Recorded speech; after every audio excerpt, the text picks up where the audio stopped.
Good morning. Good morning, Soma. How are you? Good. How are you doing? Yeah, I'm very good. In the last couple of days, we had an amazing weather in Melbourne, which is, to be honest, surprising. So the weather was like perfect, consistently really good in last 2 days. And today, so far, it's good. That's How's good. the weather in Sydney? It's going to be 27 today and 37. Okay, so it's gonna be 27. I mean, okay. for Then it's autumn. perfect. Yeah. So not complaining. Yeah. In Melbourne, sometimes it's 27, but you feel 15. That's Melbourne for you. All right. So, I was talking to someone a few days ago, and she mentioned that Kanban doesn't support change. So I'd like to hear your opinion about that. Well, we did do a lot of episode on change management. Like we keep bringing that up, and that's definitely a myth, or I would say not understanding Kanban properly. Because when we talk about Kanban, it again starts with where we are now. Mm-hmm. Doesn't want to or enforces anything. Mm-hmm. For example, like it always thinks about the next best step, if that makes sense. So I'll give you an example. Yeah. So let's say a team has decided to do Kanban, but they Mhm. are using the traditional ways of project management Sure. at the moment. So what would be the next logical step is to find out that what can they improve, like one thing. Let's talk about just one thing. Mm-hmm. Maybe they meet once in 7 days or once in a month. Mm-hmm. The first thing would be like, is that hindering the progress? Like, for example, some of the team members have blockers and they wait for that session to bring it up. So the next best logical would be like, okay, how can we share the information with each other and make the things more visible? Or can we display our work in a way so that people can understand and know that, okay, there is a blocker? So Mm-hmm. the first logical step will be to go towards that, which is not a major change, but it is still relieving them of some of the pain they already have. Mm-hmm. When it is mentioned that Kanban doesn't support change, Kanban really takes that, like the change management approach, which Mm-hmm. is like small incremental steps to Okay. realize benefit. Yeah. So definitely, I would say it's That's a good point. So she's actually an experienced person, and she knew a little bit about Kanban, maybe more than a little bit. And basically, she refers to what you actually said. She said that if Kanban start from where you are, then how Kanban can help with the change, right? So I think that's probably the confusion comes from. Mm. So if we start from where we at, or what we do today, how Kanban can introduce the change? So, look, it goes back to a little bit outside Kanban territory because it comes from human psychology. The Mm-hmm. human psychology part says that if you're aware, where's the gap, where's the lack, and you can do something about it. So when Okay. we say where you are, like the current context, that's all it is about, right? That figuring out as a team, what is the current situation, where are the gaps, what are the pain points we have. If that's what we have come together as a team and discovered or understood that where are the gaps, the change part will be that what we do about it. Mm-hmm. Now change can only help, and this is not about specifically about Kanban, it's about anything. If the team is not ready for Hmm. the change can never happen. It will be more like enforced on them. I see. If the team is aligned and agreed that this is the gap, let's say, their gap is that, okay, there's one person who actually approves everything, and that person becomes a bottleneck Mm-hmm. very easily. So if that is the change they want, then the next step would be that what do you want to do about it? The next, like what can you do? Like, can you delegate some of that reviewing or approving task? Is Mm-hmm. it people. So when the team comes and have that alignment and agreement, that's the beauty of the change management is that the team is taking ownership of the change. I see. So, just to make sure that I understood, so what you're saying is by visualizing how people work together, Mhm. we can identify the problems and then we can take it from there and say, okay, there are some problem that we identified and you can see on your Kanban system, and now what you can do to improve it. Is that a good Ye- summary? Yes, but I would take a step backwards actually. Like, for example, let's say the visualization is not there. Mm-hmm. Now, remember the example that you had given, the Mm-hmm. work that you are doing. The workflow wasn't there. Mm-hmm. That was one of the pain points that people had too many tasks on with them, so they couldn't understand what is the best way to manage that work. So that's where the change management also applied, how you did it, right? Like it didn't give you all the information only by visualizing.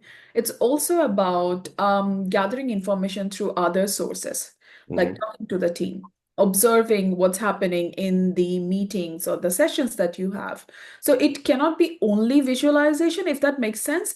It needs to be the other inputs as well when you come together in a team context. So it Okay. could be a meeting, a stand-up, or anything that when the team is coming together and what are the pain points that you can observe. So from there as well, the change can emerge, if that makes sense. Yes. So, can I say that Kanban doesn't have a predefined solution to introduce the change, Right? but uh, it can help you to understand and identify your problem first, Yeah. and then you can introduce a change that solve those problems within your capabilities. That is absolutely right. I would say that. And one of the brilliant tool that Kanban can help you with is static. Mhm. Like when it comes with that, the systems thinking approach to introducing Kanban, the steps where it asks you a lot of question to understand where you are, who is your customer, what kind of demand do you have. When you go through that, and not only that, right? Like what is the sources of dissatisfaction within the team, outside the team?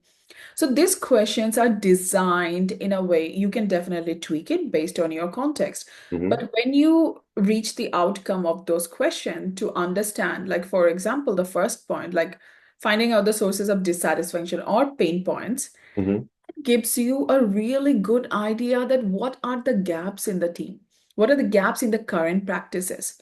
So from there, the change becomes easier because if everyone is aligned and agreed Yeah. that these are the pain points, these are the gaps, we really want to get rid of them. Let's work together to do something. And those together, the do something part could be a very small thing that can help you to realize the benefit. Okay. Now that's good.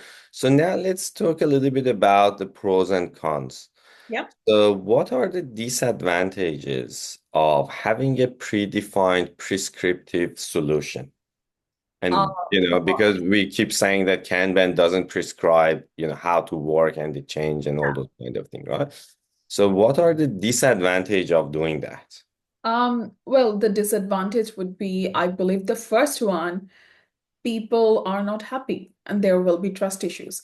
Now, this is also going back to fit for purpose, right? For anything. So, the iPhone will serve different purposes for different customer. Mm-hmm. But as long as they are serving those purposes, people will keep buying iPhone as their preferred, tool choice. The moment they don't, it will just become a phone which is not helping them to solve their problem or their need. Mm-hmm. Same goes with any framework, any suggestions, anything we talk about, ways of working. If it is prescribed, Mm-hmm. doesn't help. If yes, if the problem is totally aligned with the solution, definitely it is great for people. But in most of the cases, based on observation and also all the case studies that's out there, The Mm-hmm. problem is that whenever you go to a team, like because team is made out of people, the context changes. Mm-hmm. And when the context changes, the same, if you are trying to apply a solution which is very rigid in its own, like very prescribed, Mm-hmm. it will not help people and the pain points remains. So the idea of anything that we do is to Okay. get rid of the pain points. So why do we think that the prescriptive solution doesn't solve people's problem? How do we know that? The people are the best feedback, right? So my question would be like when we come with a prescriptive solution for anything, the first point that we miss is that have we spent enough time understanding what the problem is? Mm-hmm. Because I'm like, for example, if you tell me something and my mind is like, oh, this will be the solution, Mm-hmm. not even like, caring for the part that what's the problem is. So I'm failing in a way. So that's what it is about prescribing a solution, Mm-hmm. and if it is a rigid one. So I'm always in for, like understand the problem, the context. Let's say you have a solution or you have done something, you need to tweak it to suit the context. It Mm-hmm. cannot be all like, copy paste. I That see. is what do not work. Okay. So what you're saying is if we go with a solution and prescribe the solution, because we're not considering the context, that solution doesn't necessarily solve the problem. I want to add a little bit to that. The solution, the prescriptive solution, might solve the problem. The biggest challenges, based on my experience, is that people are not ready for that solution. Yeah. Yeah. Maybe the solution is just too advanced for them, for example, Mhm. right? And another thing is because we're not taking people into account and we're not hearing their opinion, they feel that this change might threat their roles or jobs and things like that. And then they get into that defensive mode. And without even thinking about the solution, they just resist. I agree. That's a very valid point, Oro. Then there's one more thing though. It's about applying the whole solution at once Mhm. versus incrementally. Like Okay. do a small bit of it, try to understand that if people are on the same page. Mhm. Because at the end, what you said, absolutely correct, that people matters the most. They're Mm. the ones who are going to manage the work. Yeah. So, So you actually mentioned a valid point. Introduce the change incrementally. I want to add a little bit into that and maybe spend a couple of minutes on that one and the challenges that we might face when we go with a very big change and big bang and say, okay, the job description will change, how you work from next week or next month will totally change and all those kind of things. Uh, and compare it with the incrementally introduced change. So when we go with the big bang, even if the solution is, it's a correct solution and it solved the problem and all those kind of things, mhm. uh, it will increase the risk of failure and Mm, also increase the cost of the change. yeah. Because a lot of times I think we underestimate the impact on the organization, not just the people, but Yeah. in tools and technology as well. Good point. Because change also needs to be uh, into the technology as well, right? So if you need to release every week, every 2 weeks, that means you need to, automate the test, automate the release, and all those kind of stuff. But by breaking the change into small incremental steps, we can reduce the risk of the failure because you never know the impact of this change until it actually happens, right? So if we introduce small changes, if it doesn't work, then we can pivot easily, right? Without spending too much time or, cost us a lot. I think that's probably another advantage of incrementally change management and evolutionary change management of Kanban. Absolutely. And there's a lot that has been said in the Kanban maturity model on this.